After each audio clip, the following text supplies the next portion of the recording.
မင်္ဂလာပါခီးသွားဝါသနာရှင်တို့ရေ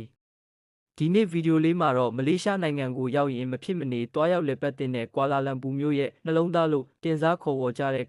Kuala Lumpur City Central ကိုလိုက်လံပြသပေးသွားမှာဖြစ်ပါတယ်။ကဲ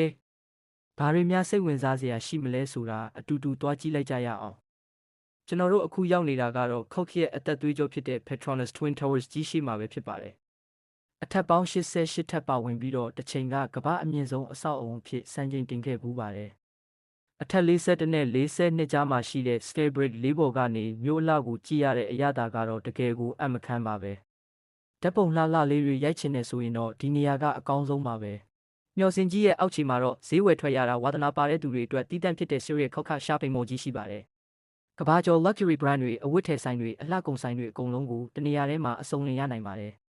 ဒါအပြင်အရသာရှိတဲ့ဒေသခံအစားအစာတွေနဲ့နိုင်ငံတကာအစားအစာတွေကိုမြည်စမ်းနိုင်မဲ့ food court နဲ့စားတောက်ဆိုင်တွေလည်းအများကြီးရှိပါသေးတယ်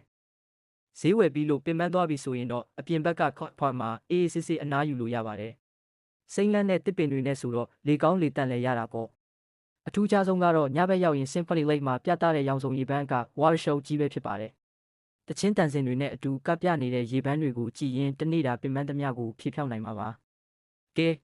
Cookရဲ့အလှပတွေကိုမြင်တွေ့ရတာသဘောကျလိမ့်မယ်လို့မျှော်လင့်ပါတယ်။မလေးရှားကိုလာလဲဖြစ်ရင်ဒီနေရာလေးကိုလာဖို့မမေ့ကြနဲ့အောင်နော်။ကျွန်တော်ကတော့မလေးရှားမှာနေပြီးမရောက်ဘူးသေးပါဘူး။ဒီနေ့ဗီဒီယိုလေးကိုတော့ဒီနေရာမှာပဲအဆုံးသတ်လိုက်ပါရစေ။နောက်ထပ်စိတ်ဝင်စားစရာကောင်းတဲ့ခရီးစဉ်တွေမှာပြန်လည်ဆုံတွေ့ကြပါမယ်။ဗီဒီယိုလေးကိုသဘောကျရင် like နဲ့ share လေးလုပ်ပေးသွားဖို့မမေ့နဲ့နော်။အားလုံးပဲထားတာ